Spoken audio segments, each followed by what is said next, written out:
We be live. Shalom, shalom, everyone. How's everyone doing? The live chat is already full. This is amazing. I'm still not used to this. Guys, have you liked the stream? Yes, yes, good job. No, shame on you. Oh, okay. Guys, today's stream is going to be so lovely. I'm going to enjoy this so much. This is a demonstration of all my predictions coming true. You're welcome. This is why you come to this channel. This is why you come to this channel, because you get to see that my analysis was correct, and the divisions that I have been talking about for years on this channel are now surfacing. So I'm gonna play this video. I'm gonna play this video. These are hijabis. Should I actually show the end? What happened at the end, or should I show how it started? Let me just show how it started. Yeah, actually, let me show you the end result. No Susie yet. Susie is still traveling. She will be back soon. She will be back on the next show. But I have brought something that's not as good as Susie being here, but it's the next best thing. She will tell you. When she watches this, she's going to be Armin. This validates everything you have been saying. Armin is the prophet. Yes, Armin is our prophet. Exactly. I am the Nostradamus of political analysis when it comes to Iran. Okay, so I will play this video for you guys, and before I explain to you the reason why this is happening, I want the people who watch this channel often to tell me why this is happening, because I want you two guys to know. Like I am hoping that we are on the same page here. Okay, so let me actually. These are. Hold on.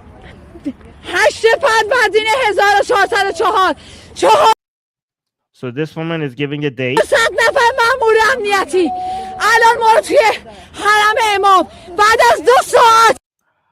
So that's the shrine of Imam Khomeini, the burial ground of Imam Khomeini, the first leader of the Islamic Revolution of 1979, the supreme leader. You know, we have two supreme leaders, the first one being Khomeini, the second one being Khamenei. The one who's alive is Khamenei. That's Khomeini's shrine. So these people are in the parking area somewhere close to the shrine. And some people have gathered them, put them in a van. They claim they have been beaten up. Okay, we'll talk about that soon. And they have been left in the middle of nowhere. They dumped them in the middle of nowhere. Okay, these women were pro-hijab protesters in Iran, protesting against the parliament, in front of the parliament, for why hijab laws are not being enforced in Iran. Why are there so many women in Iran walking around with hijab? And these people them and their allies have been protesting in front of the parliament, the Majlis in Iran, this has been going on for a while now, right? And now they have been arrested. She's saying 400 government agents showed up, and they arrested us, and they put different groups of us in different vans, and they dumped us in random different places in the middle of nowhere. And she says they're also being beaten up. Okay, tell me why. Tell me, guys. Tell me in the live. I will show you the rest of this video, but think about why. Why would the Iranian regime, who we are mostly, you guys are mostly familiar with, arresting women for not wearing the hijab, and the women who don't wear the hijab usually get this treatment? How is it now? How is it now that the Iranian regime is giving this treatment to women who are protesting for hijab, for the enforcement of hijab laws? Okay, why is this happening? If you guys have been paying attention to this live stream, you know what's happening. But let me know in the chat.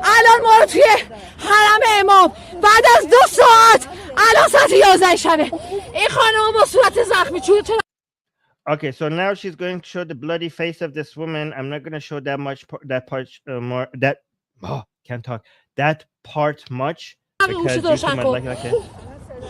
So she said, turn on your phone camera. So they turn on your phone flashlight. So now they're showing her bloody face. She's on the ground with her bloody face. I can see it. You can't see it. You can hear it though, right? She's saying we're standing to the final. We're gonna stand. We're gonna fight until the final. We're gonna keep fighting. Basically.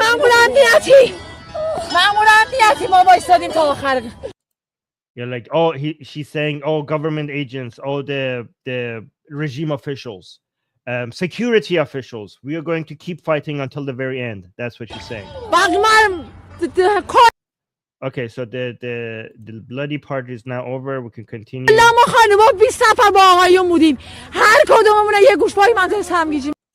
She says there was 20 of us. They arrested us and they put each one of us in a different corner. Yeah.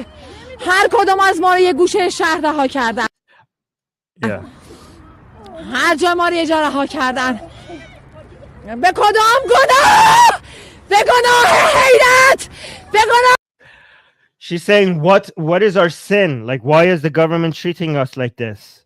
Right? So basically, by the way, she is threatening the government. She's telling the government security officials that we will continue fighting till the very end. And now she's screaming, she's saying, for what sin? What sin have we committed? Is our sin ghayrat? Do you guys know what ghayrat is? Ghayrat is this a stupid Islamic concept regarding honor. It's not, I mean, honor is not the best translation, but these people are claiming that they have ghayrat, which, you know, kind of is like honor. They're fighting for honor. Is that our sin?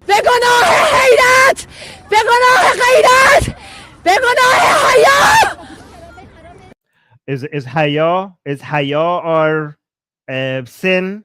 Again, haya doesn't have a good translation in English, but I think the best translation would be modesty. So she's saying that we're fighting for honor and for modesty, and is that our sin? That's what we're fighting for? Calm down. All right, so they keep guys, let me tell you before I show you this next video. A lot of Iranian people are fucking loving this.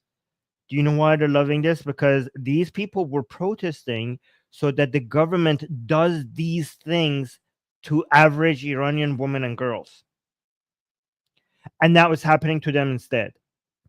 And a lot of Iranians are basically online saying, oh, this is a taste of your own medicine. Because when the government does this to Iranian women and girls for not wearing hijab properly, these people were loving it.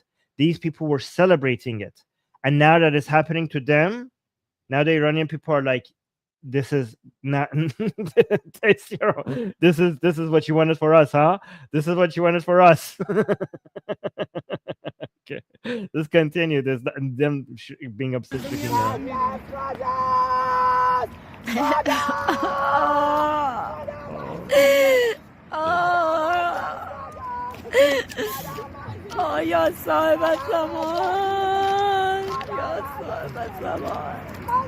So she's saying, oh, ya sahib zaman, which means, oh, the owner of time.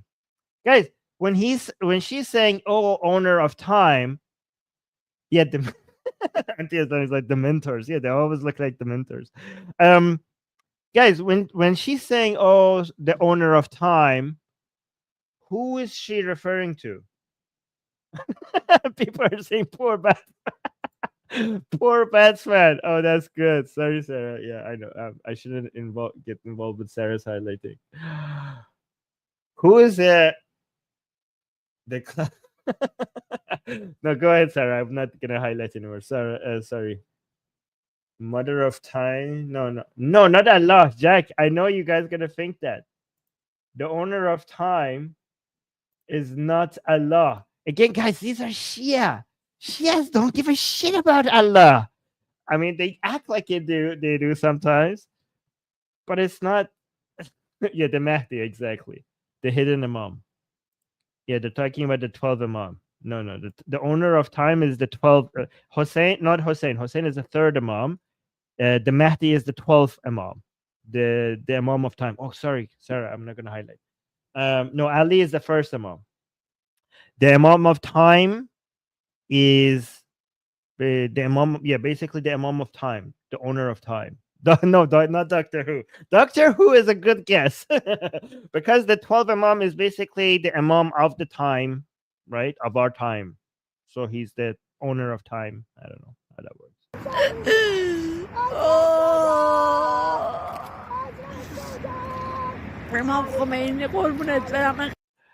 So now she's talking to Imam Khomeini. She's now talking to the shrine. That's the burial ground of Imam Khomeini.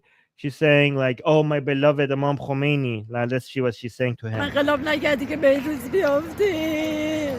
Like, we didn't do a revolution to get to this place, to get to this day. She's basically saying, "Oh, look at dear Khomeini. Look what has come of your revolution. Like, look what's happening in your country.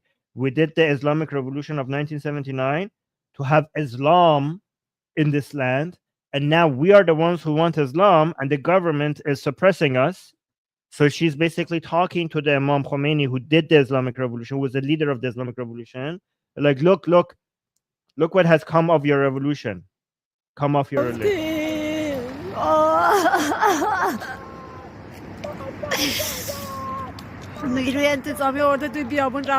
Look at that kid. They brought the kid into the protest. The poor little kid with the Batman suit.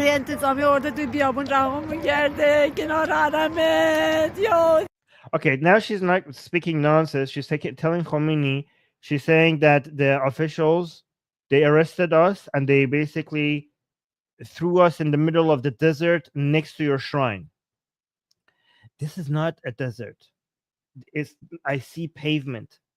How is this? This is a road. She said they abandoned us in the middle of the desert. How is this in the middle of the desert? I see pavement. I see cars. I see street lights. But okay. Now she's saying, Ya Hussein, Ya Hussein. We went basically from the 12th Imam to the 13th Imam, and now we're on the 3rd Imam, right? So we started with the Sahib al-Zaman, which is the 12th Imam, and then we talked about Imam Khomeini, which is the 13th Imam, the 14th Imam being Imam Khamenei, and now we go to Hussein, which is the 3rd Imam. By the way, some Imams don't matter, okay? So, for example, Imam number 4 doesn't really matter. Number 5 doesn't matter. Number 6 matters a little bit more. Number 7 doesn't matter at all. Number 8 matters a lot because the shrine of that Imam is in Iran. Number 9 doesn't matter at all. Number 10 doesn't matter at all. Number 11 matters a little bit because he's the father of the Imam that matters a lot, which is the 12th Imam, but he doesn't matter as much, okay? So the main Imams that matter are number 1, 3, 6, 8, 12, and then the Khomeini and Khamenei, which is 13 and 14. Okay, the other ones are not that important. Yeah. Ya Hussein. Okay, so this part is very interesting. So she's saying Ya Hussein, like basically oh Hussein, the 3rd Imam, right? Ya Hussein.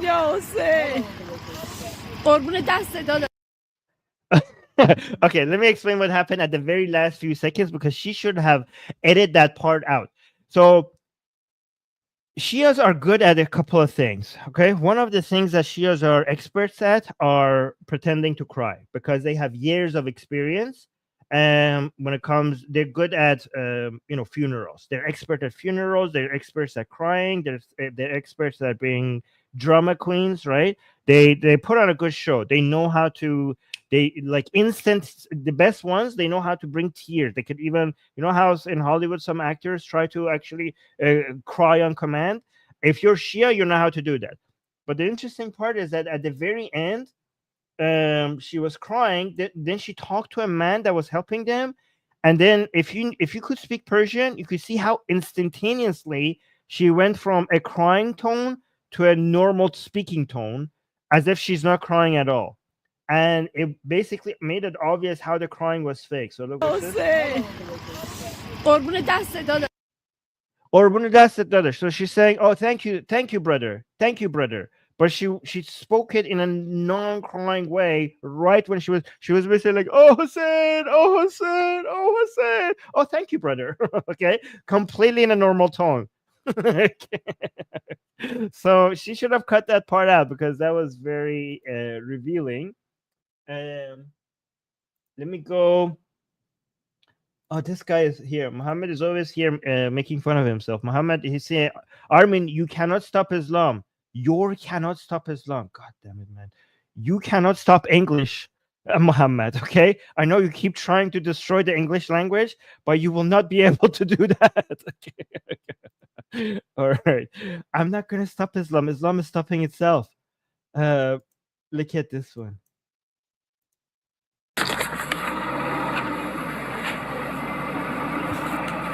Okay, so this is the moment that they get put in a van. Okay, so watch this.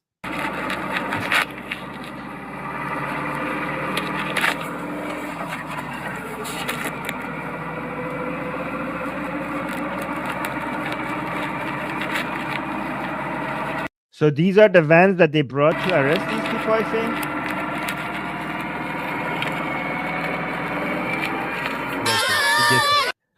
So now this is in the van. So you can see that's the door of the van. That's the ninja that is arresting them and pushing them inside, I think, right?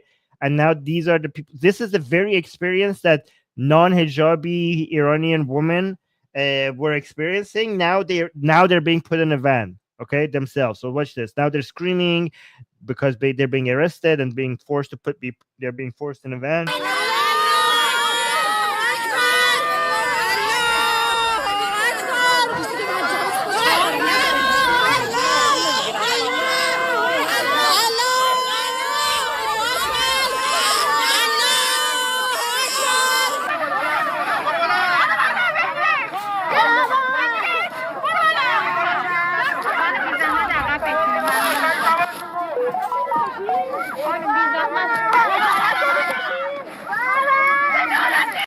Okay, I honestly, the kid crying, I feel bad for the kid.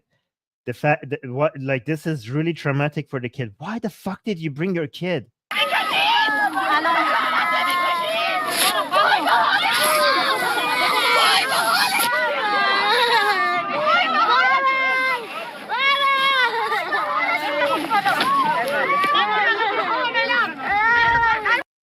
So who was saying, I don't understand. Please explain what's happening. The women who were being arrested, they had they were recording, and now their phone is like being dragged around, or like it's in their pocket, or somebody's holding it without pointing it. So we're hearing the audio while they're being arrested and being shoved in the van.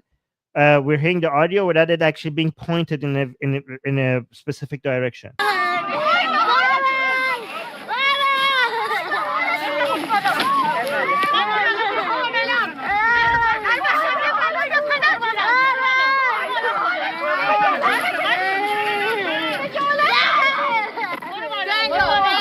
So one of the women is telling the officials, the people who are arresting them, to be ashamed. She's saying, "Be ashamed."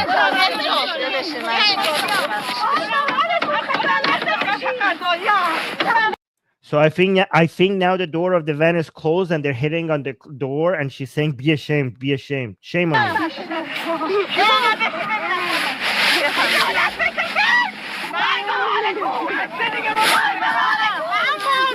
Oh, now she's threatening them. She's like, why Bahadur? She's saying something bad is going to happen to them.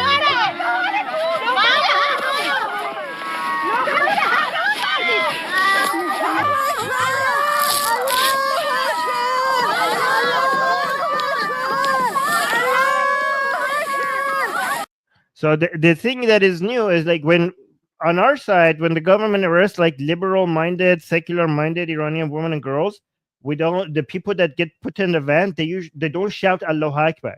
Okay, this is the first time we're seeing Allahu Akbar type people being shoved in the van, right? The fact that they're being shoved in the van, like the government of Iran usually doesn't shove people who shout Allahu Akbar in the van. Okay, this is what's new for us.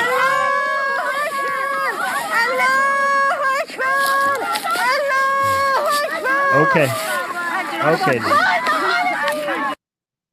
Why Bahalit? Okay, she's threatening them. But here's what. Let's go before the arrest. This is what they were doing. So there weren't that many, but they say 400 people on motorcycles showed up and shoved them in the vans that were accompanying the motorcycles. 400 people, and they also claimed that there was 20 of us. I don't know if their numbers are accurate, but that is, if that is true, that's intense. So watch this. I think if it is true that there was 400 of them, I mean, Shias usually exaggerate, so I don't know. But if it's true that it's 400 of them, of the government agents, and 20 of them, or anything similar, that to me suggests that the government, that they're not just the main, that the message was not for the people who are being arrested. Okay, this is a message directly from higher ups, and by higher ups I mean from the office of the supreme leader himself, to the entirety of the Paidari camp type of people. Remember people in our previous chats that we discussed, we categorized the Iranian politicians.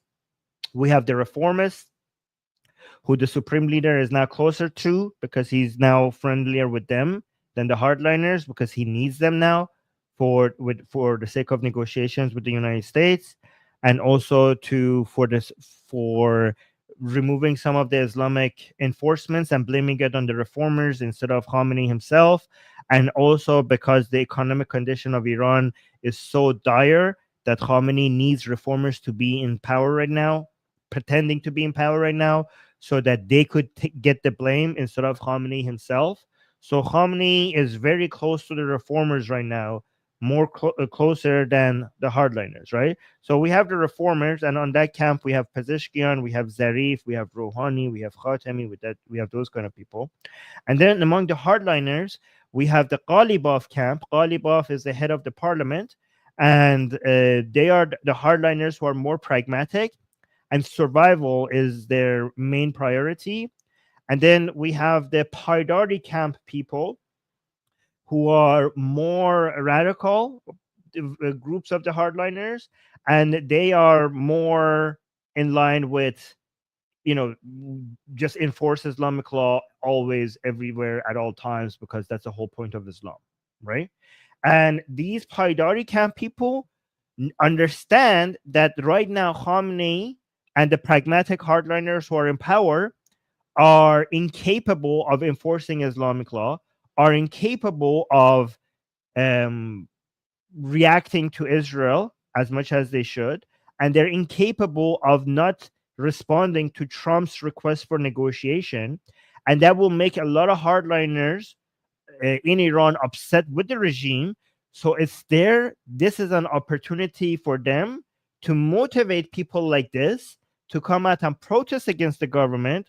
So these other hardliners can basically grab the power from the hardliners who are currently right now in power, using the excuse that you're not being properly Islamic as a way to get in, right? And arresting these people in this way is a signal from Khamenei to those hardliners that stand the fuck down. I am not joking. I am not afraid of the Iranian hardliner community people. Like, I will come for you. I am not afraid, because a lot of the understanding is that maybe Khamenei and his camp would be easier for them to oppress liberal-minded Iranian people, because these people wouldn't sympathize with them, but they would not dare come for the religious community. Because if they thought that if Khamenei and the higher-ups come for the religious community, and by the way, they don't mention Khamenei, they're trying to blame it all on Ghalibaf, which is a hardliner himself. But if they come for the religious community, they thought this would be such a taboo that the higher ups would never dare do such a thing. And with this arrest, they are signaling that we do dare come for you, because when it comes to you trying to compete with our power, there are no red lines that we will not cross. So this was the camp that these are the very people that you saw being arrested. This was them before. So watch this. This is their protest in front of the parliament in Iran. And again, remember, this is in front of the parliament, but a lot of people are saying that they're doing it in front of a parliament, but they want the actual target of this protest is the office of the supreme leadership. But we haven't gone there yet. We are out right now to the point that they will do these protests in front of the parliament, but we haven't gotten to the point that these protests happens in front of the office of the supreme leadership. But let's watch this protest.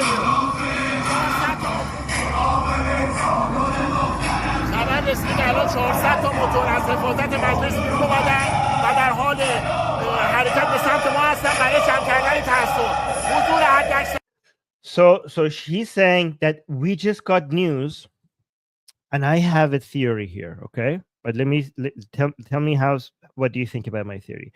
This man,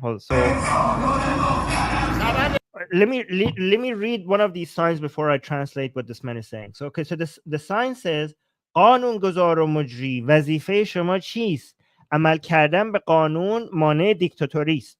So the sign says, dear the lawmakers and the officials, okay, the moderators, the officials and the lawmakers, what is your duty?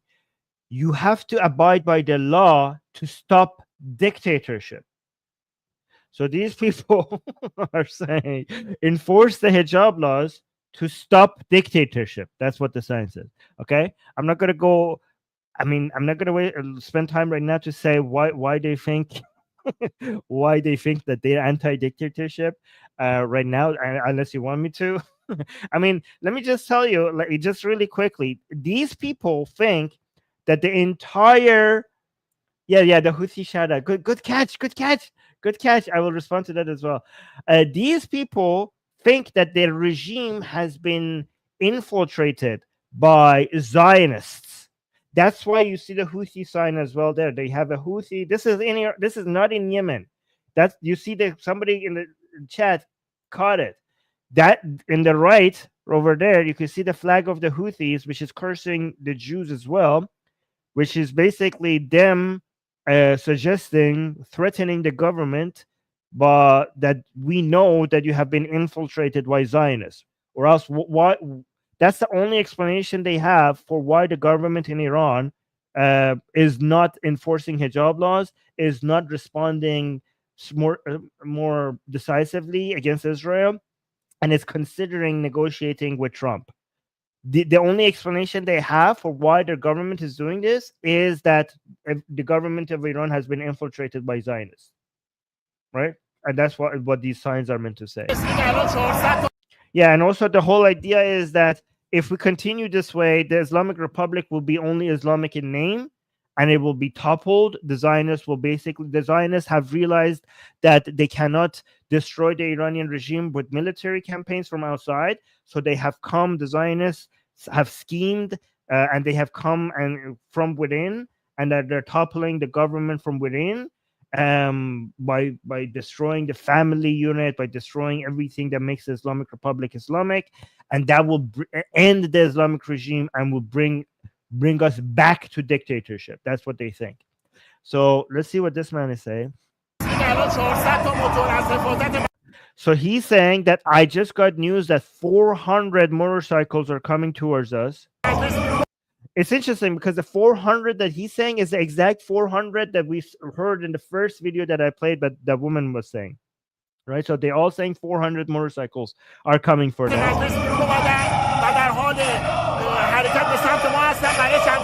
And they're coming towards us to arrest us. Oh, by the way, yes, Storm in the chat say Iran liberated by Zionists. I actually will tell you that the Zionists are involved, not in the way that these people are saying. I'll show you how the Zionists are involved and why the Iranian people are thankful for it. But let's continue with translation. So he's before the motorcycles are coming, get here to arrest them. He's saying, like, I ask everybody to come here, show maximum support, maximum presence here. Come here because they're coming here to arrest us. But that was too late because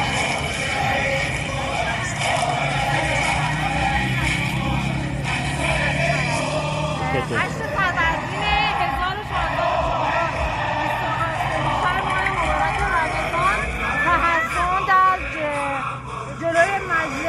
Look, there's not that many of them.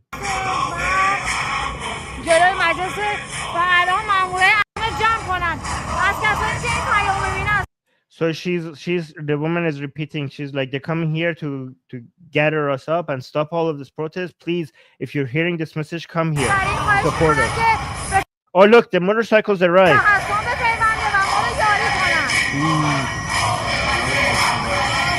The officers showed up. See, and the kids got scared. So she sent out this message too late. Look, the kids are saying, look at while she's talking about the motorcycles getting there, you can see in the backgrounds the motorcycles arrive. And you can see the two kids over there. They saw the officials are coming, the security officials are coming, and they're panicking. They got up. Look at that.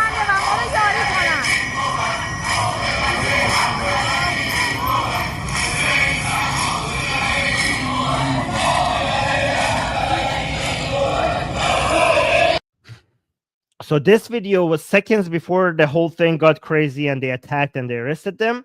And here's my theory. How do they know who told them that they're coming for them to arrest them? Like, they were not surprised. They were told somebody's coming. And here's my theory, and I have no evidence for this, so this might be completely wrong. However, let me just put it out there. I think the people who sent the motorcycles there, they also told them, they also leaked the information to these very people that they're coming for them because, but why? Because they wanted to make sure that they have their cameras out and they're recording. Because the whole point of this was for other people, the other hardliners, to know, for them to understand that they're not kidding around.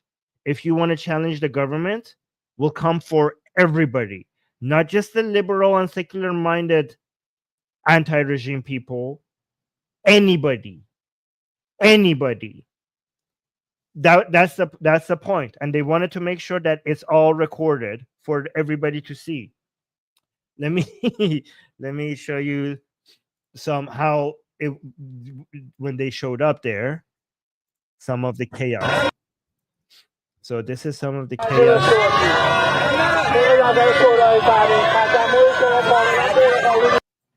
So this official was saying, like, using the loudspeaker to tell them that your gathering here is illegal. And this lady in the middle, she's like not having it. Look at this.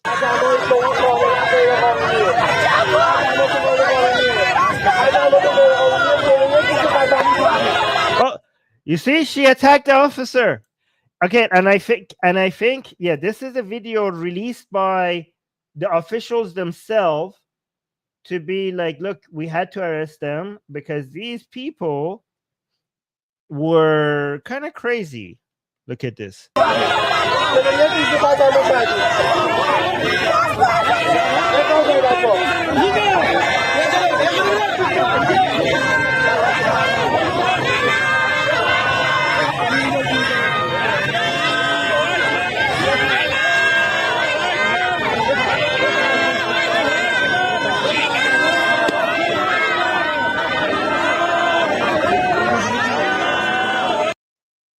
There was another angle of attack.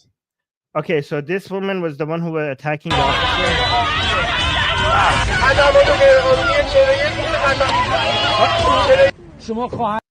Okay, so this was released by the government itself to defend the officers, okay? Because let me show you this, okay? Because right now the hardliners are so angry.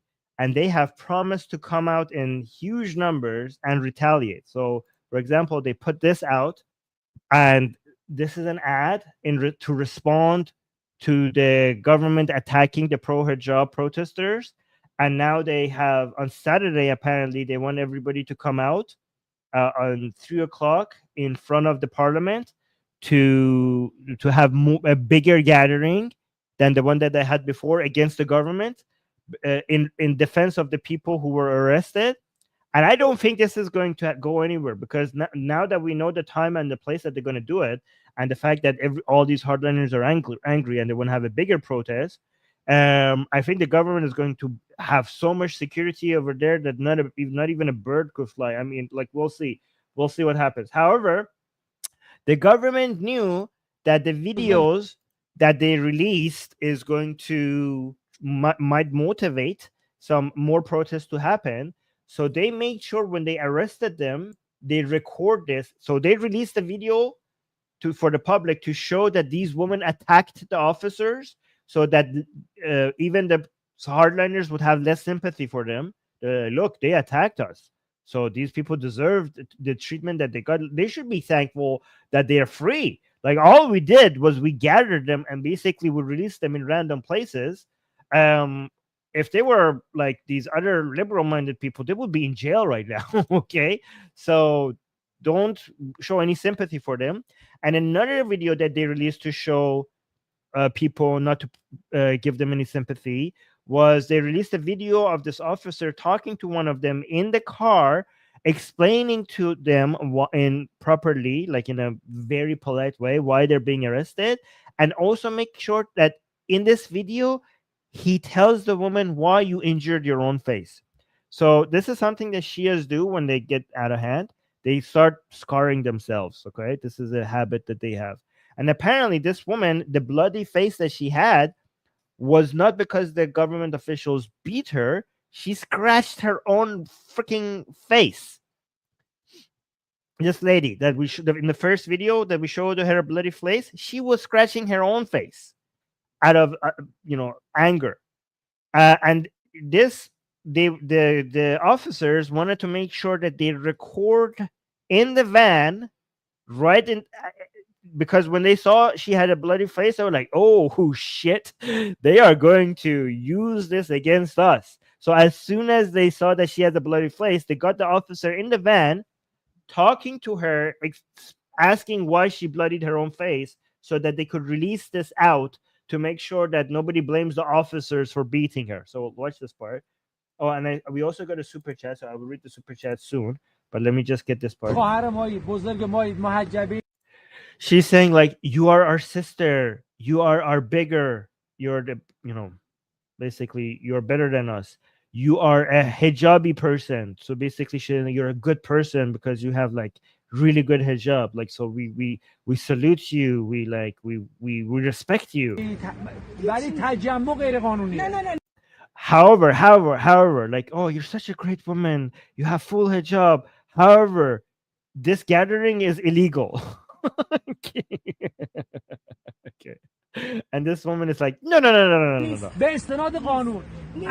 Like, he's saying it's in the law. It's in the law. He's basically saying, I am talking about the law. Like, you're in a, basically the idea is like you're in an Islamic regime. The law is saying that this gathering was illegal, so this was illegal. So the lady is saying, no, this was the best of all gathering. I don't know. This is the Trump within her. She's saying, no. The lady, this was the best of all gatherings. So the man was okay. Oh yeah, regarding this and regarding to law, yeah, exactly. And now the officer is saying, and now you're scratching your own, you're ripping your own face apart. Okay, YouTube, she is saying, I will self-delete tonight. The woman is saying, okay. YouTube, I'm not saying this. Guys, if you are facing any kind of those thoughts, please call a number and all, make sure you Google the number. Okay, so again, YouTube is very sensitive about these things. But the fact that she said that worked very well for the officers, because the officers are like, look, we just arrested a whole bunch of crazy people. And the man is saying, you attacked my officer. You attacked my officer.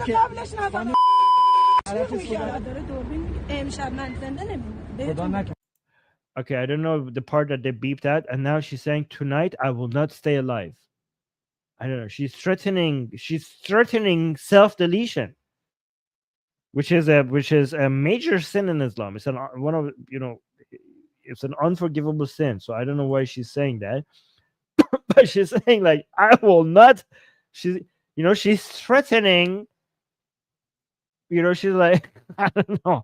This is like a very weird negotiating tactic. Like, oh, I will self delete. I will not stay alive today. What the fuck? She's like, I promise you. I promise you. What? She's like, I will go jump off somewhere or something. I promise you. What the fuck? Okay, yeah. This is really good for the regime, because the regime is like, oh my god, how do we arrest these hard like religious people without other religious people turning on us? This video was really good for the government, because the government was like, okay, I know they might be religious and all, but look, she's crazy. She's threatening with self-deletion. She's like, if you don't let us do gathering, I will go self-delete. Like, okay, wow, all right, weird threat. Weird threat, but okay. So guys, let's remind ourselves who this Ghalibaf guy is that everybody is upset about. Like, because right now they are protesting in front of the parliament, and this is the head of the parliament, Ghalibaf, in Iran. He's one of the most powerful politicians in Iran. A lot of connections, a lot of power, a lot of influence, and a lot of these hardliners want to act. They're basically, these hardliners are anti-reformist, of course, but they're now also against the head of the parliament, which is a hardliner, Ghalibaf, and now they're also against the head of the Supreme Court in Iran, which is Ejei. Basically, the hardliners in Iran many of them are against all the three branches of government: the parliament, Ghalibaf, which is the legislative, the executive, which is the president. Now he's so-called reformist, and now against the judiciary, which is Ejei, which is the Supreme Court. And Ejei is directly selected by Khamenei, which is now strange that they're now also, which is very interesting that they're now against Ejei, somebody who's directly selected by Khamenei himself. They're against Ejei for two reasons. One, because he said that they would not be arresting Zarif. Zarif is the reformist that the hardliners hate the most. And also because Ejei is also complicit in not enforcing the hijab laws. So they're against him as well. So it's basically getting closer and closer to Khamenei. They're not against Khamenei. It's a very big taboo to come out to be against Khamenei. We saw a few mullahs who are mullahs who are not hardliners. They have been criticizing Khamenei a lot recently. But mullahs who are from the Paidari camp, some of them have been criticizing Khamenei, but not directly. They have been attacking him secretly. You know what I mean? Like, basically not being so outspoken about who they're talking about. But let's listen to Ghalibaf, which is the head of parliament, regarding not enforcing the hijab laws and the reason for it. So let's با خاطر همین بحثایی که پیش اومد، دبیرخونه شورای عالی امنیت ملی که بر اساس اختیاراتی که دبیرخونه داره، احساسش این بود که این ممکنه در جامعه الان تنش‌هایی داشته باشه، چون درست. So he's saying that basically it's not me who's decided not to enforce the hijab law, because the parliament, Majlis, just recently passed a very, very aggressive hijab law, but it's not being enforced. And he's saying that the reason it's not being enforced is because of the Shorai Ali Amniyat Milli. Again, let me actually show you guys what Shorai Ali Amniyat Milli is, because a lot of you have to understand this to be able to understand Iranian politics. Because in Iran, the main powers are not the three branches of government. The main powers in Iran are the supreme leadership and IRGC. And he's saying that the office of the Shorai Ali Amniyat Milli. Let's go to the English version. Where is the English here? Let's go to English version of this, right? So the English version of this is called the Supreme National Security Council. And if you read this, you can see that it's actually the supreme leader who is responsible. Hold on, let me actually get the yeah, okay, here. you can see that he is saying, without mentioning his name, that is the supreme leader, Ali Khamenei, who selects the policies of the Supreme National Security Council. This is a council, if you read this whole article on Wikipedia fully, this is a council that is above the three branches, right? So the three branches are just for a show to make Iran look like it's a democracy, even though the main decisions are made by the IRGC and the Supreme Leader. So he's not mentioning the Supreme Leader, but he's mentioning the institution that is directly under his command for being responsible for not enforcing the hijab laws, without mentioning Khamenei's name. So the Supreme National Security Council had ordered the presidency, the Supreme Court, and the parliament to back down and not enforce the hijab laws. And if you understand what the Supreme National Security Council is, that you know that no policy from the Supreme National Security Council will ever come without the direct say-so from Khamenei, from the Supreme Leader himself. So he's trying to say in this video that Khamenei commanded us without bringing up his name. دبیرخونه داره احساسش بود که این ممکنه در جامعه الان تنش‌هایی داشته باشه چون درست. So he's saying that the Supreme National Security Council has told us that if we enforce this law, it will cause conflict within the country. همزمان با بحث مربوط به مسائل سال 1401 و اینا بود، تدبیرش بود که عقب بیفته. So see, this is one. He's saying that because it was close to the protests that happened in the year 1401. 1401 is basically based on the Iranian calendar. He's not mentioning her name, but he's talking about the revolution that happened after Mahsa's death.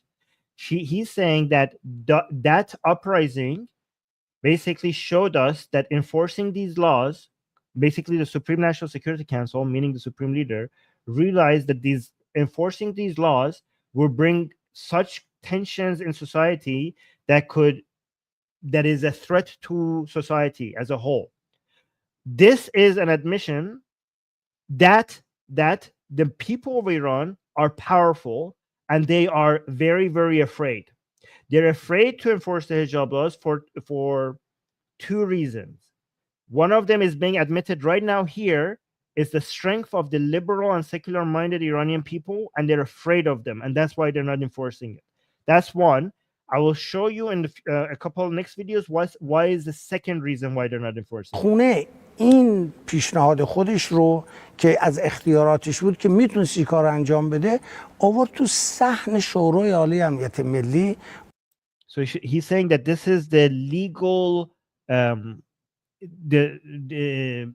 legally the Supreme National Security Council is able to do that. The law has given basically the Supreme National Council the ability to dictate اونجا با حضور همه اعضا. And he's saying all the members of the Supreme National Security Council were there, like they were all رو there. مطرح کرد و شورای امنیت ملی هم این تصمیم گرفت، یعنی این تصمیم صحه گذاشت برای اختیاری که خود دبیرخونه داشته و دبیرخونه یه کتبی به بنده ابلاغ کرد. So he's saying this was they all agreed this and they gave me this written decision. They gave it to me in a written order. خب وقتی این رو من ابلاغ کرد طبیعتا من وظیفه قانونی دارم که این رو رعایت کنم. So he's saying it. So when the Supreme National Security Council gives me a written order, it's my legal duty to abide by it. This is an admission, two admissions, one to the Iranian people, to the people, because he is being attacked the most.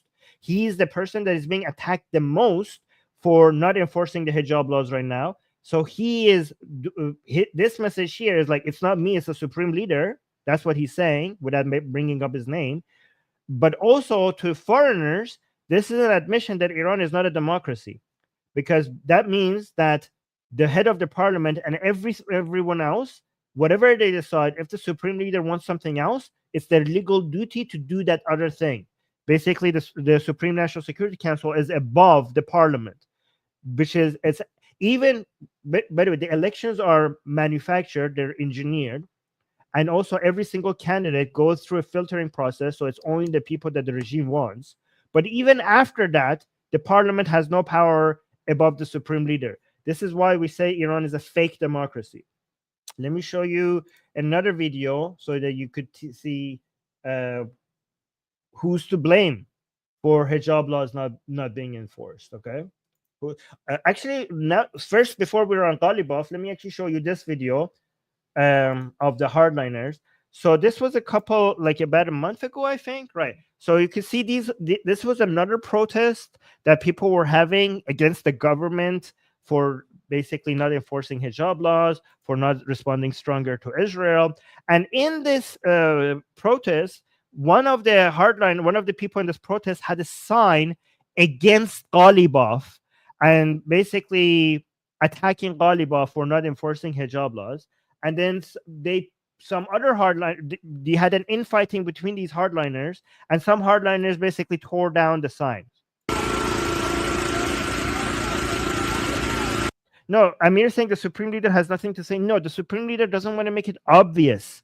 Okay, the supreme leader needs the hardliners on their side. So both sides of these hardliners are saying that, basically trying to make the argument that the supreme leader is on our side. Okay, because if the hardliners turn against the supreme leader, that's the end of the regime. The supreme leader is the only saving faith that the regime has, because these hardliners. So remember, if the government, let's say, have, for example, 6% support, if that 6% turns to 3%, that's the end of the Islamic Republic. Right now, we have 3% fighting against another 3% of these hardliners. But both of these 3%, they love the supreme leader. So the supreme leader needs to take decisions in a way that it could have plausible deniability. So both of these 3%, because imagine all of these hardliners, so 3% of these 6% hardliners, they're turning against everything that is within the regime except the supreme leader himself. But if they lose that one as well, then there's nothing within the Islamic Republic that they love anymore. And then the amount of support for the regime will be so low that the regime would not have no legs to stand on anymore. So the supreme leader needs to make decisions, and sometimes some of these decisions is going to piss off some of these hardliners, and he needs other people to take the bullet for him. And this is why the supreme leader loves the reformers, because the reformers take all the bullets if they need to. Like Ghalibaf, you saw Ghalibaf, because he wants to see some of these hardliners, the pragmatic hardliners, or even the radical ones, they want more power. They have goals in the future. They want to, once Khamenei dies, they want to become powerful. So they cannot accept getting hit too much. So Ghalibaf, for example, in the previous video, he was trying to say, it's not my responsibility. The order came from higher above. So he doesn't want to be taking all the bullets for Khamenei. But like people, like the reformers, they are so good in for Khamenei, because they're like, Khamenei, listen, we take all the blame. Like, you just give us, we don't want anything more than what we already have. Like, just give us something, and we will. So, for example, Zarif, Pezeshkian, they will just be like, yeah, let people hate us. We're fine. We're fine. Let people hate us, especially Zarif, for example, right? But look, in this protest, people were turning down the. So you can see. This is when this was the first signs that the behind-the-scene conflicts was surfacing, and now it has surfaced completely. But this was a month ago.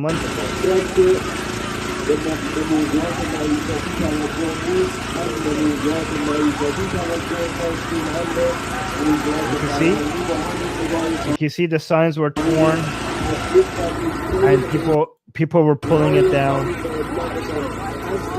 because it was an anti-Ghalibaf sign.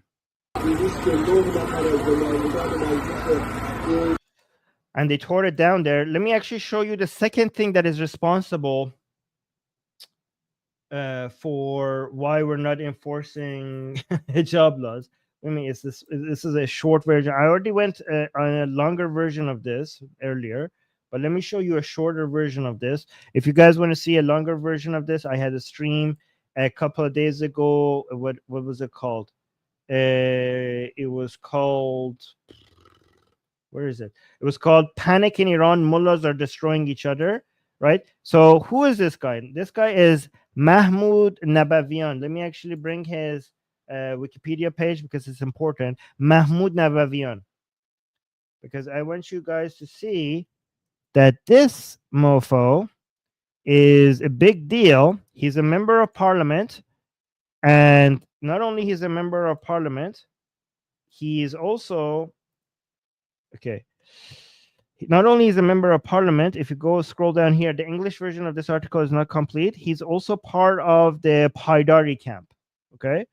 So this is Mahmoud Nabavian, and he's part of a Paidari camp, which means that he is actually not part of the Ghalibaf hardliners. He's actually one of the more radical type hardliners. And even him, it was arguing in the video that I showed you in great detail, that he was explaining that why the hijab laws shouldn't be enforced, because the most important thing in Islam is not hijab, it's not anything, it's except anything other than maintaining an Islamic regime. And that's the highest of our priorities. And that's why we should give up everything, including hijab, for the sake of the stability of the regime. But here it's very interesting, because here it shows you, because I told you there's two elements that made these people not enforce the hijab laws. One, the fear that they have of the Iranian people. Second, the fear they have of Israel. And a lot of people didn't understand, why are Iranian people so much in love with Israel? Well, don't listen to me. Listen to this guy. Listen to him. بسم الله الرحمن الرحیم. در صحبت قبلیم گفتم که اون شرایط باعث شد زمانی که ما تصویب کردیم لایحه عفاف و حجاب رو قبل از سقوط سوریه بود. So he's saying that when we wrote the law, when we basically approved the law against hijab, the new law that the parliament passed to be more aggressive against hijab, he said when that law was passed, that was before what? That was before the fall of Assad. He says the fall of Syria, but Syria hasn't fallen. Syria has actually risen. Before the fall of Assad, before the martyrdom of Nasrallah, and other things that you already know. Right? He's saying that we are not enforcing hijab laws because the new conditions, the new situation that we're facing with, fall of Assad, the death of Ismail Haniyeh, the death of Yahya Sinwar, the death of Nasrallah, these new conditions, we're in a situation where we cannot enforce these laws. اما بر اساس اینکه مبادا دشمن بخواد سوریه سازی بکنه ایران رو، جلوی هر چیزی که باعث دو قطبی میشه، دبیرخانه شورای امنیت ملی گفته که فعلا جلوش گرفته بشه. Oh, and he's also mentioning the Supreme National Security Council. He says the Supreme National Security Council, meaning the supreme leader, has decided that for the sake of the enemy not being able to turn us into another Syria, meaning topple the regime, the Supreme National Security Council has decided that anything that causes division should not be done, meaning that we should not enforce the hijab laws, because that right now that will cause division. See, so when the Iranian people, so this means, for example, that Israel attacking the Islamic Republic and its agents has made the Islamic Republic incapable of oppressing its own people. And that's why when Iranian people thank Israel for attacking the Islamic Republic, they know what they're talking about. And this confirms it. I'm not saying this. This member of parliament in Iran was also part of the Paidari camp, is saying that. And he's saying that this is the decision, this was the thinking behind the Supreme National Security Council. Again, I have to look at the English version of this, the Supreme National Security Council, because I only know the Persian version of it, which is the Shuraya Ali Amniyat Milli. Yeah, do you think the ripples are beautiful? Exactly. Okay, so let me actually show you this guy, for example. We showed you this guy, but for the people who haven't seen this, let me play this one as well. And then I will show you some new. I want to, after I show you these imams, these mullahs, I want to show you what is life in Iran like now because of all of this, okay? Because it's fun to talk about these mullahs constantly fighting each other and showing that they actually can't oppress the Iranian people. But what does that look like in Iran? I want to give you some updates. Let me actually read the super chat. Ginga, by the way, I must thank Sarah and Sohail for being here, highlighting the comments. You guys are amazing. Thank you guys for doing this. Thank you guys for thank our volunteers for highlighting everyone's comments. So Ginga with the super chat is saying, isn't a usual thing to use motorcycles by the regime? Yes, it is usual to use motorcycles. It's not, but it's not usual to do it against people who are pro-hijab. That's the unusual part. And thank you for the super chat. So listen to this guy, because I really want to get to the happy part, the part that you see the Iranian people enjoying more freedoms. Again, the freedoms that they're enjoying is not, please remember, guys, this is very important. The freedom that they're enjoying is not because the Iranian regime is becoming more tolerant. The freedom that the Iranian people are enjoying, a little bit more of it, not enough of it, just a little bit more of it, is because the Iranian regime is getting weaker. Not more tolerant, but weaker. And this is going to encourage more Iranians to make the regime even weaker, weaker, and weaker until the point that it completely collapses. Because the only way to get absolute freedom is for the whole regime to completely topple. And this is why the Israeli people and the Iranian people are on the same team. But let's listen to this guy. دشمن خبیثی مثل اسرائیل علنا No, this one is not relevant, because so let me not play this one. Let me just get to the so let me actually show you some videos. This was recent. Actually, should I have the caption ready so that we know what we're talking about here? This one, this one is fun. I'm gonna save the best for last. Okay, let me read the caption for this one. Okay, this is Chalus, apparently. So let's watch this one. This is normal now, by the way. Iranian women dancing in the streets of Iran.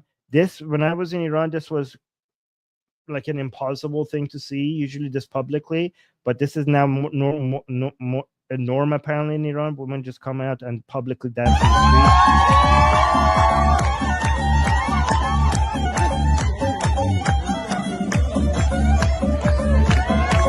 And you can see some women are without hijab. Some people have hijab. Some people have half hijabs. Some people put their hijabs around the neck just in case somebody comes and they put it on their head. So, for example, you can see that young lady doesn't have her hijab on her head, but she has it around her neck just in case she needs it if somebody shows up. Yeah, this woman just completely took off her hijab.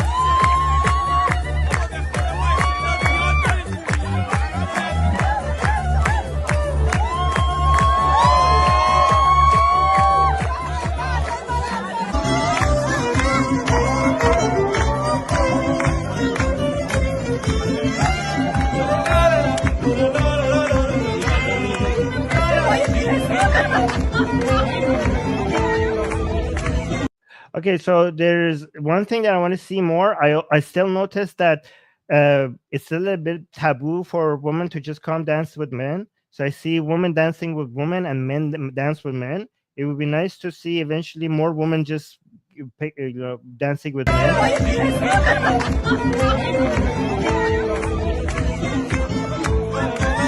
See, it's young and old. You see in this frame, you see a young woman without hijab in the front, but there's an old lady with white hair without hijab in the back.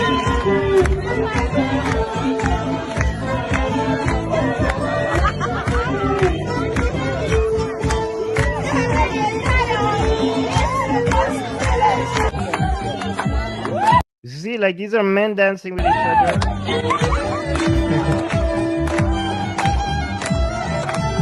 Okay.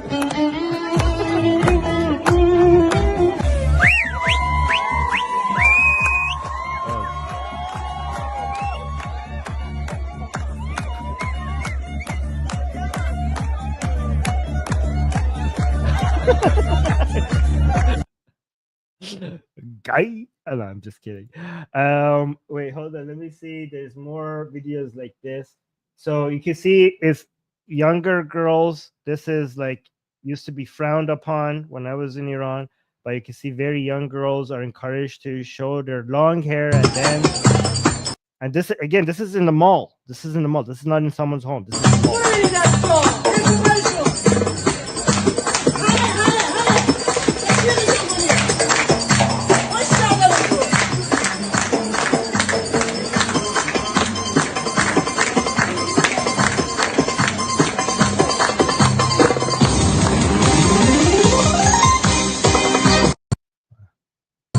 Okay. And then I had another one. Yeah, this one. Wait, hold on. Yeah, this one was a big deal. This one was in the news because they posted it on social. Let me actually read. This is a concert in Iran, and basically everyone in the concert is hijabless. Well, I don't know if everyone will watch it, but apparently this singer, not only they had women were basically dancing in the concert without hijab, but the singer himself, Sohrab Pakzad, basically took this picture and took this video and posted it on his Instagram. And this is what, like, a whole bunch, basically the government was like, okay, like, it's one thing for you guys to basically have a concert without hijab, but it's one thing for you to just brag about, like, just publicly post it on your Instagram page, advertising all this degeneracy on your social media, bragging about, look how free people are in our concert. Again, this is a concert in Iran. Like, watch this. Look at the woman in this concert. These are the things that are pissing off hardliners. Like, we have hijab laws and nobody is enforcing it. Look at the woman in the audience. Like, what, is there anyone with hijab here? Wait, I can't. This is in Iran. I can't find a single woman with hijab here. Guys, do you see a single woman with hijab?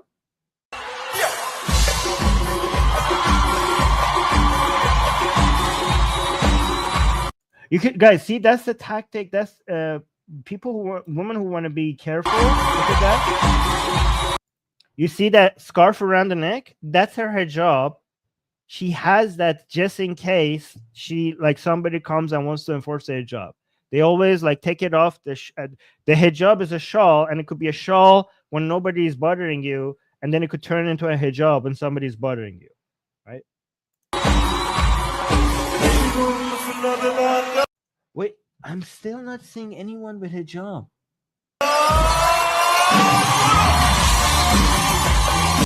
Again, sorry guys, I keep pausing because I don't want to get copyright stricken. Look at that. Nobody, not a single woman with hijab. Or, okay, let's be honest. Maybe when he posted it on Instagram, he wanted to make sure that he only gets the non-hijabi woman to make the concert cooler. Like, we don't have. I don't know. I'm just wondering.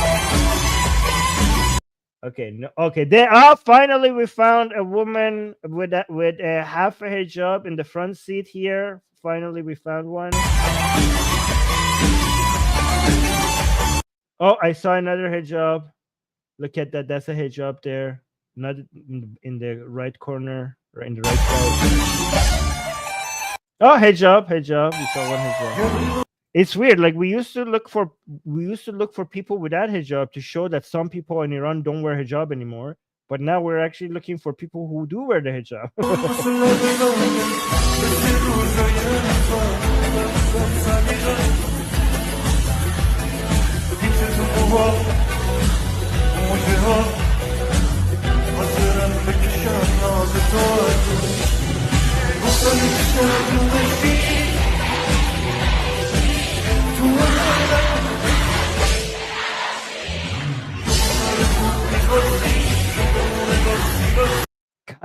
God damn, I wish I could go back to Iran, man.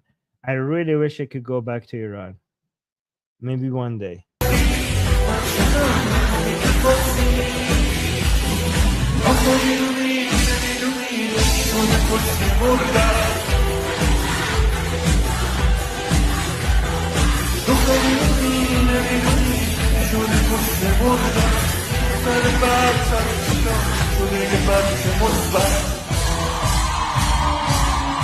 Okay. Okay, so guys, is the name, what is it? Director Shaheen Rad? Who is this? سهراب پاکزاد خواننده معروف احضار page. Okay, so basically the government, apparently they shut down his Instagram page for posting this. So apparently the government officials shut down his Instagram page. Yeah, I mean, this looks normal up until the point where the government shows up and forces you to close down your Instagram account. So it wasn't without consequences, right? But I mean, the consequences are less than before, but there's still consequences, and it's still risky. Still risky, but anyways, I just wanted to show you that things are changing, guys. By the way, please understand that none of this is making the Iranian people satisfied. The Iranian people are suffering. Most Iranian people are suffering under high poverty rates right now, and it's crushing. Okay, and this level of freedom is only because a lot of Iranians bled for this level of freedom, and they don't have even a fraction of the freedoms that they want. Do not think that this means things that in Iran are good. The Iranian people are, the vast majority of them, they don't want the freedom to not wear the hijab. The Iranian people want the freedom not to have the Iranian regime. They want the freedom to topple the regime. Do not think that this is just a sign of this is basically Iranian people now smell blood. They smell blood in the water, because this is not Iranian people like, oh, now we could have concerts, so we're happy now and we're going to go home. The Iranian people, when they see this, they see that the regime is weak. They see that the regime is incapable of defeating the Iranian people. And if they injured the dragon's leg, now they want to go for the heart. And nothing short of killing this monster is going to be enough for them. So as beautiful as some of these scenes are, please do not think like, oh, okay, so I guess things are good in Iran now. Not even fucking close. Oh, actually, let me show you another video that shows that Iranian people, dogs are haram in Islam, right? Let me show you a video from Iran. This is another video from Iran. I don't know what city is this, but this is in Iran. Let's watch this. Given how anti-dog Islam is.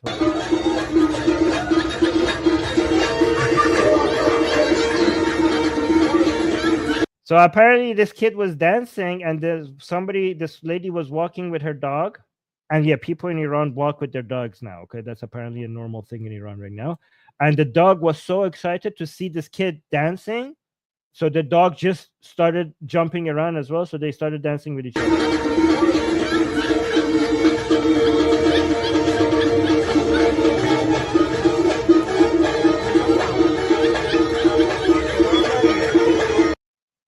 Okay, so I just had that as well. Okay.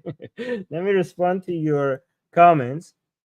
Yeah, okay, let me actually see. I need to do some admin work. Yeah, Muhammad, are you here? Muhammad in the chat? I need to fix some admin things. If you're in the chat, let me comment while I Muhammad. He's not here. Okay, let me actually look at the comments. Ronnie saying, is protesting itself illegal in Iran because it sends a message to people that they can oppose the government either way? So they say in Iran, they say any gathering requires a permit. Any gathering requires a permit. And basically, if the gathering is an anti-regime protest, you will not get the permit. So they are saying to those people while they were arresting them that you did not have a permit for the gathering, so that's why it was illegal.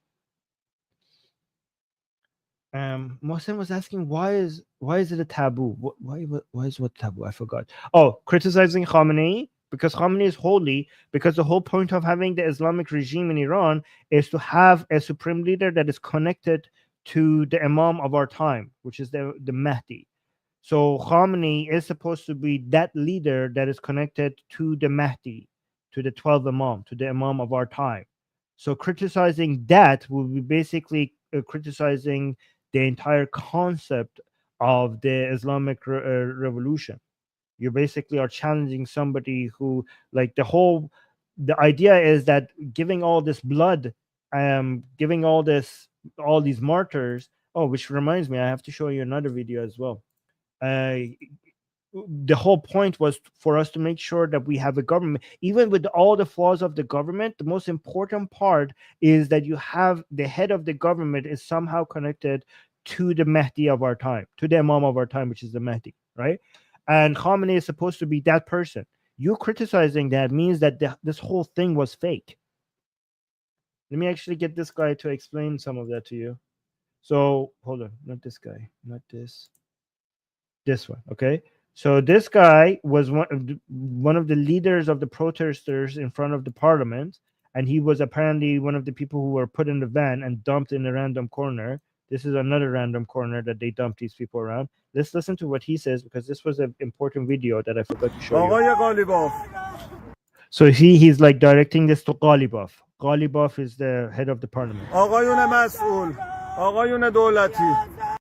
And there's one of these random religious women is shouting in the background, and I don't know what she's saying. She's just repeating the same shout over and over again. It's very annoying. The background noise is very annoying. آقایون مسئول، آقایون دولتی، اگر قرار بود که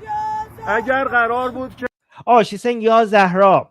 Ya Zahra, basically calling out Fatima's name, which is the wife of Imam Ali, the daughter of Prophet Muhammad.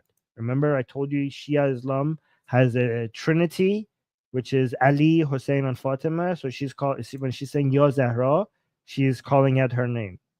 Again, these people are mushrikun. قرار بود که انقلاب بشه، امام خمینی انقلاب بکنه، حکومت اسلامی تشکیل بشه و چادر سر ناموس شیعه نباشه. Wow, this is actually very telling.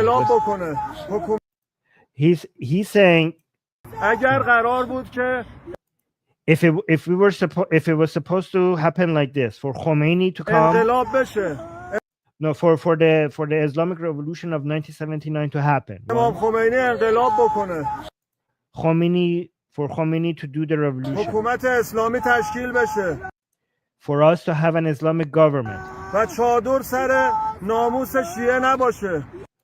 but we don't have the chador on the head of the Shia namus. How do I say? The Shia woman. They refer to a Shia woman as a namus, which is a very disgusting way of referring to women, because it makes them, again, I'm not going to get into Shia ideology. He's saying if we had done all of this Islamic revolution to have an Islamic government without having the chador, basically that black thing on top of the head of Shia woman. No, namus is not honor. Ghairat is honor. Namus is like namus is like the woman that you have to control to maintain your honor. I can't find the better translation. با بی بندوباری و با بی حجابی و با هرزگی کف خیابون باشه و هیچ آثاری از اسلام در نماد و ظاهر. Like you say, we have hijabless women everywhere and there's no sign of Islam anywhere. نباشه برای چه انقلاب کردیم؟ Like, why did we even do the revolution? Like, why did we do the 1979 Islamic Revolution anyways, if there's going to be hijabless women walking around? برای چه 300,000 تا شهید دادیم؟ Why did we give 300,000 martyrs? I think he's referring to the Iran-Iraq war. He's like, why did we give 300,000 martyrs? خب همون شاه محمد رضای پهلوی ملعون همون داشت آب و برق و گاز رو میداد. That's a very telling sign. He's saying, at least during the Pahlavi time, before the Islamic Revolution, that cursed king, the Pahlavi king, he was giving us water, electricity, and gas. He was giving us all of these things. He was doing that. So if you're not gonna have Islam, he said, like, we had all our basic. This is what he's saying. He's saying during Shah's time, our basic needs were met, but that wasn't what we wanted. We wanted Islam, and now that we did the Islamic Revolution, we're not getting Islam, but also our basic needs are not met, because the country is going towards poverty, our electricity is getting cut, everything is getting more expensive. At least during Shah's time, we had prosperity. We didn't have Islam, but we had prosperity. Now we have neither. Okay. Like, at least he was giving us that shit. Oh my god. Yeah, people are saying namus means honor. No, namus is referring to an individual, to woman. Okay, it's honor is not honor is an adjective, or it's not a person. Okay, honorable is an adjective. Okay, honor is not a person. Namus is a person. Namus is a person that you have to maintain control over to get honor. But look at this. برای چه انقلاب کردیم؟ برای چه 300,000 تا شهید دادیم؟ خب همون شاه محمد رضای پهلوی ملعون همون داشت آب و برق و گاز رو میداد. Like that cursed king was giving us water, gas, and electricity. دزدیش هم میکرد، آب و برق و نون و آب و گاز مردم هم میداد. He's saying he stole stuff, which is bullshit. He didn't steal anything. He's saying he did steal stuff, but he was at least giving us all of these things as well. ما انقلاب کردیم که چادر حضرت زهرا حفظ بشه. Like, we did the revolution so that we could defend the chador of Fatima. So basically, the reason why these people wear the hijab, like the chador, the full chador, is because they think Fatima, which is the daughter of Muhammad, she wore her hijab like that. And basically, women should be copying her. These other forms of hijab are not proper. The only hijab that is proper is the hijab that copies the daughter of Muhammad. So he's saying we did the revolution to protect the hijab of Hazrat Zahra, which is the daughter of Muhammad. ما انقلاب کردیم که Yeah, that lady in the chat in the background is constantly spamming Ya Zahra, Ya Zahra. She's like Ya Zahra. She's basically going Ya Zahra, Ya Zahra, Ya Zahra, and she doesn't stop. She's saying, oh, basically she's traumatized from the arrest, and now she's trying to cope by just saying, oh Zahra, oh Zahra. آب و برق و nون و آب و گاز مردم هم میداد. Yeah, exactly. John is saying no mods. They don't have them. Guys, the admins of this chat, can you do something about the Zahra lady? ما انقلاب کردیم که چادر حضرت زهرا حفظ بشه. ما انقلاب کردیم که خون شهدا پایمال نشه و پرچم اسلام بالا بره. And like, we did the revolution so that the blood of the martyrs are not wasted, and the flag of the خون شهدا پایمال نشه و پرچم اسلام بالا بره. And the flag of Islam is kept high. انقلاب Mr. Mirror is saying, who is Zahra? Even Muslims don't know her. Okay, so Shias also refer to Fatima as Zahra. Fatima is the daughter of Muhammad. It's one of the Trinity, one of the main three people that Shias worship. And I know I say worship on purpose, even though Shias would not admit that. Okay, so it's Fatima, Muhammad's daughter, the wife of Ali, and the mother of Hussein. Yeah, Fatima Zahra. Good job, John. How do you know that? Fatima Zahra. Yes, good job. آقای قالیباف اینو بدون، این کاری که شما کردی با ناموس شیعه، با چادر حضرت زهرا چوب داره. والله قسم معادله عوض شد از امشب. Ooh, this is the threat. He's like, Mr. Ghalibaf, what you did to the charter of Zahra and the Shia Namus, okay, what you did to the Iranian Shia, no, not the Irani, the Shia, not Irani, but the Shia woman or the Shia Namus and the charter. He's saying what you did to this black cloth today. Basically, he's offended what Ghalibaf had done. He's basically suggesting that the person who ordered the arrest was Ghalibaf, which is bullshit. These orders came from higher ups. These orders come from the office of the supreme leadership himself. He doesn't want to admit that. I don't know if they're in denial. They're in denial. They think that some of the government is turning on against Khamenei. But if Khamenei is seeing all of this, why is he not helping you? Is Khamenei come out defending you in any way? No, Khamenei is doing this to you.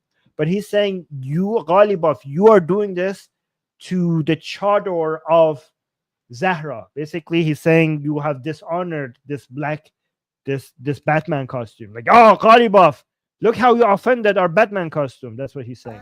تحسن حجاب رو میریزی به هم. بی احترامی میکنی با ماشین بچه‌های خانواده شوهر. Like, you come out and messed up our gathering. You insulted us. تحسنگرایی که مطالبه حفظ قانون حجاب رو داشتن. Like these women who wanted hijab, wanted mandatory hijab. You took مطالبه them. ابلاغ قانون حجاب رو داشتن. این بچه‌ها رو با کتک و ضرب و شتم وسط بیابون‌های Like, you beat them, you bit them in the middle of the street. تهران رها میکنید. از And you basically release them in the middle of the streets of امشب Tehran. معادله عوض شد. آقای And like, from now, the game has changed. He's threatening the government. He's threatening Ghalibaf. He's threatening one of the most powerful people in Iran, saying that from today, the game has changed. Like, he's basically, I don't know what he's going to escalate. They're going to escalate. He's threatening. This is good for us. The more these hardliners fight with each other, the more Iranian people will win because they become weaker when they fight each other. مراقب باش. آقایون نماینده مجلس. Oh, he's now threatening members of برای parliament. خون شهدای دفاع مقدس، خون شهدای اسلام، خون شهدای مدافع امنیت و مدافع. Like, he's saying, we will keep defending the blood of the martyrs. Please keep doing that. Yeah, guys, like, yeah, what's happening? Like, I was encouraging them on the Persian channel. They're like, God, is this really an Islamic regime anymore? I mean, God's law is not being enforced in the streets of an Islamic regime. Guys, do something about this. You fought for Islam. Go fight them. Go fight the government. Go, go, go, go, go. I wish you the best. I wish these people the best. Keep fighting the government. I want these people to. I told you guys. This is why I say that everything I've said has become true. I told you that the main threat to the regime is this infighting, and it's happening behind the scenes. And I told you that eventually it will come on the surface. It will bubble up, and we will see them fighting each other in the most aggressive way. I told you this. I've been telling you this for years, and now we're seeing it. And I told you that this is the greatest weakness of the Islamic regime.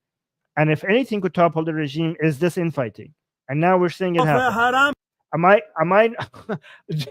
are you not impressed with me, guys? The people who have been following me for years, like, are you seriously not impressed? Oh, now he's encouraging the hardliners to get up and to revolt. He's saying, stand up and fight.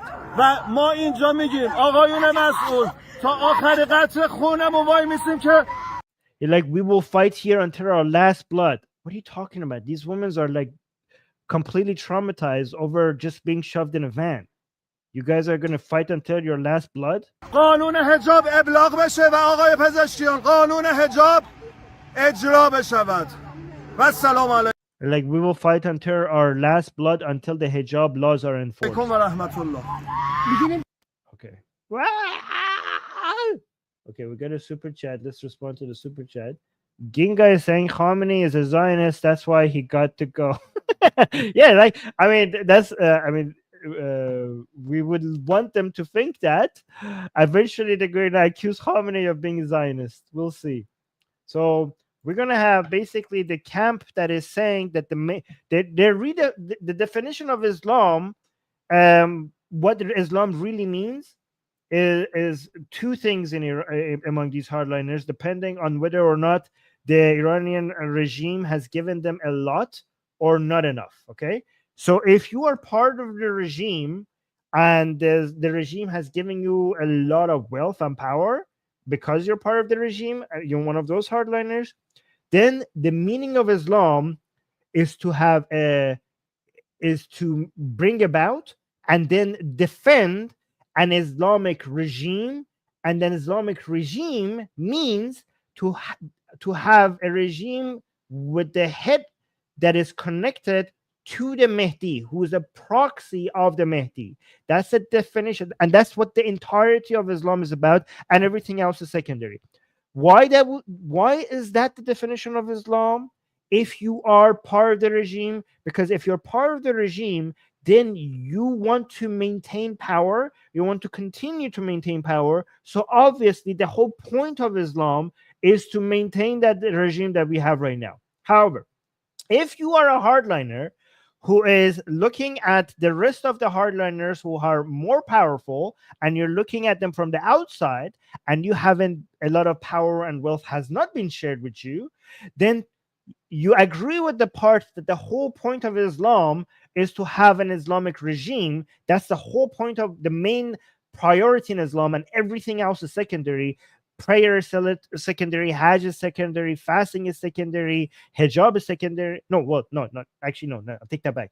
Everything else is secondary. Okay, yes. However, these secondary things are the way that you could recognize whether or not you have an Islamic regime.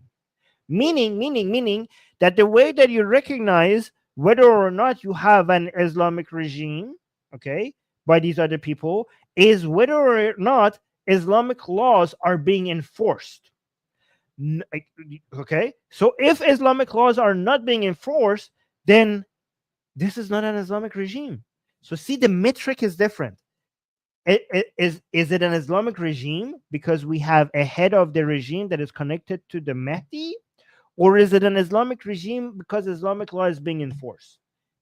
So the people who are in power, they're saying it's an Islamic regime, even if Islamic law is not being enforced. It is an Islamic regime because we have a head of government who's connected to the Mahdi. But if you want more power and get it from the people who are in power, no, this is not Islamic enough because the hijab laws are not being enforced, because we're not responding strongly to the enemies of Islam, and blah, blah, and so on. So this is an opportunity for us to gain more power.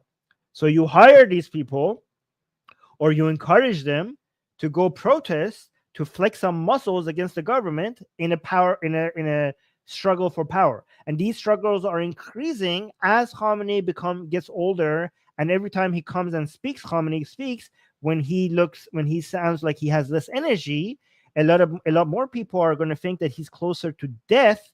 And that's why it's important that they take all the measures that they can before he dies, for them to be ready to grab most power when Khamenei dies. So this is like it's a Game of Thrones. It's Game of Thrones, basically, right? Oh, Kenny just got 5 memberships for people in the chat. Thank you, Kenny. Guys, I really appreciate the super chats and the memberships. That helps this channel grow. It helps us be able to cover expenses. So thank you for that. And we're trying to get to, we already passed 260 members. We're now trying to get to 500. So this is really good. Thank you, Kenny. I appreciate the support.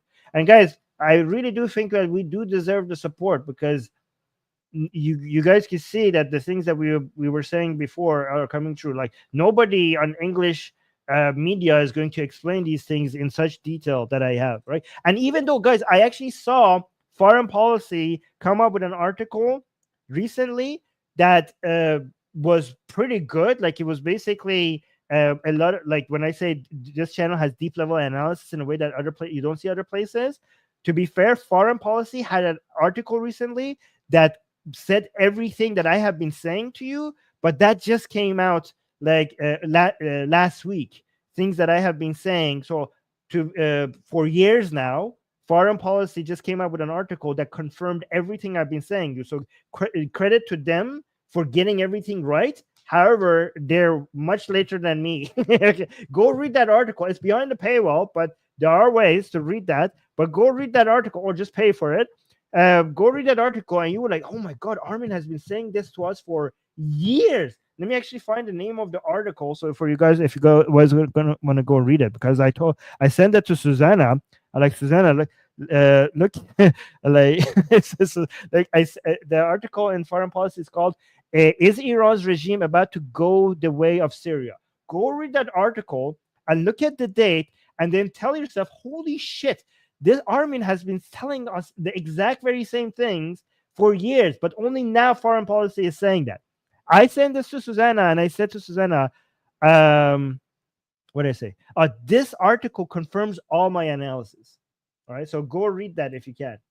Let me see this comments here. Frank is saying it's a good sign that they are so terrified they're losing control that they are lashing out at any sign of dissent and are eating their own. Yes, it's a good sign. And the infighting is the best sign. Again, the three main threats to the Iranian regime is foreign threat by Israel and United States, and two domestic threats, which is the nationalistic, patriotic, Iranian, liberal-minded, secular-minded Iranian people. But the greatest threat, the third threat, is the infighting. Right? So, and I was waiting for this, and eventually it happened. Beast of the Priest is saying, how much shekels do you receive from Mossad? Well, today, today we got Ginga is a Zionist here. So we got 6 shekels at the beginning and another 6 shekels later. So 12 shekels today. Thank you for, I mean, not Mossad, but Zionist. Okay, close enough. Close enough. Okay. Let's see. These people. Muhammad saying Islam is the true religion. I mean, if you say so, I mean, I'm sure true things need to be, instead of being argued for and instead of having evidence for, what you need is somebody named Muhammad to come and repeat 1,000,000 times that Islam is true. I'm sure things that are true require that sort of defense. I'm sure things that are true are not just self-evidently true. They just require somebody to just come repeat that sentence 1,000,000 times. If it was true, you wouldn't need to say that so much. Yeah, so yes. Mr. Mirror saying, I don't understand Zionists in the chat. Are you supporting? What are you talking about? I don't. This is people in the chat talking with each other. I don't know what that's even referring to. Oh, we got a super chat. Let me go do the super chat first. Carter saying, what's the deal with Mo and Dehial? Who is this? Am I supposed to know this name? Hold on. Maybe I do a stream on this.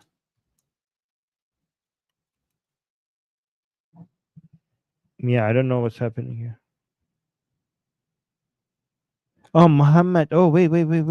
I know what this is referring to. Maybe I should look at the Persian version of it. Oh, yeah. I think that's fake news.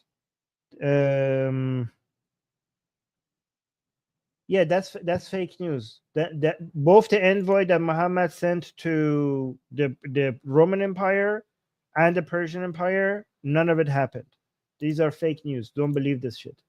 The envoy to the letter that Muhammad sent to the Persian king and he ripped it apart and that bullshit. These are all stories. None of this is historic. None of this ever happened. Okay, but yeah. These are just things Muslims say about Muhammad to make him look cool. Dr.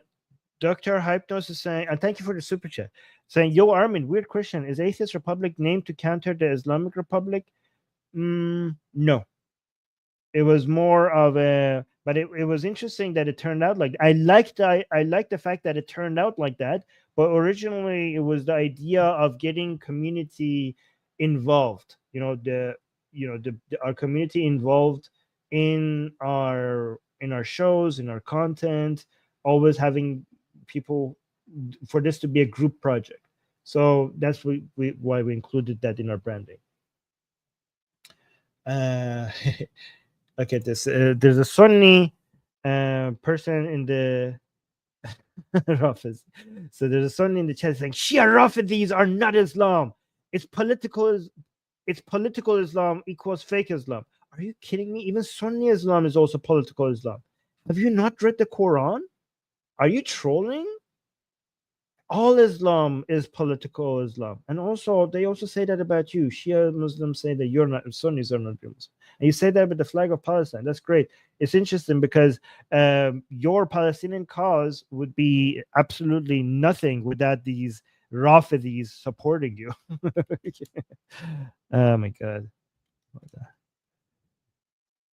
Like somebody with a flag of Palestine is saying that, is calling Shias Rafidis. How do you say it in English? Rafida. Which is funny because your entire Palestinian cause would be non-existent without these Shias who you are cursing. It wouldn't even exist. It would be in the toilet. Heavy Gretel saying, will we fight here until the last sword has been captured by my ass? Yes, exactly. Yes. Okay. All right.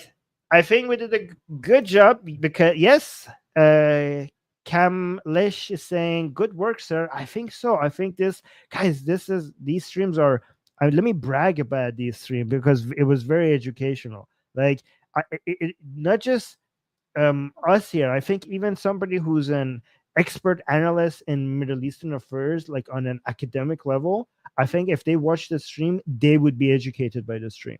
Like they would understand that this stream is on a much higher level, not just for average people, but also for somebody who's studying Iranian politics on a deep level. If they were watching the stream, they have learned a whole bunch of things just from the stream that they have not seen nowhere else. I promise you that. So that's why you should subscribe. That's why you should hit the bell notification to support this channel, like the stream, leave a comment after the show is over to support the great work that we're doing here, and recommend this channel to everybody as much as you can, as long as it's safe. And also, if you're financially secure, and only if you're financially secure, consider becoming a YouTube member. I have a couple of member-only streams for our YouTube members, and I'm going to be doing more of it. I'm going to be trying to do at least one member-only stream every week. I've recently done 2, so if you're a member, make sure you go watch those because those are for members only. So let me actually show you. Maybe no, not here. Hold on. Yeah, let me show you some member-only streams. This is the commercial part of the show. Here, look at this. Look at the shows that I did for our members alone. Let me put this on screen. Remove. How do I remove this? Remove this and then add this. You can see I did one stream that says, will Trump take out the Iranian regime? That was members only. And I did another one here. Trump is deporting pro-Palestine activists. Is this legal? I was very objective in this stream to check if it's legal or not. So go watch those if you're a member. And I'm going to be doing another member-only stream next. So if you're a member, go watch that. If you're not a member, consider becoming a member. It's a great way to support this channel. All right, guys, I'm going to head out. Thank you for being here. Thank you for liking the stream. Shame on you if you have not liked the stream, or if you are not considering to like the stream once your hands are free. Okay, if you're driving, do not like the stream, but like it later. Okay, make sure you like it because we at least deserve that. At least we deserve a like. All right, guys, bye, and thank you to Sohail and Sarah today for highlighting comments. I appreciate you guys. And also, we miss Susie. I know I miss Susie. You miss Susie. Let Susie know that you miss her. She will be back soon. Okay, her traveling is almost over. Okay, she's coming back. All right, guys, bye.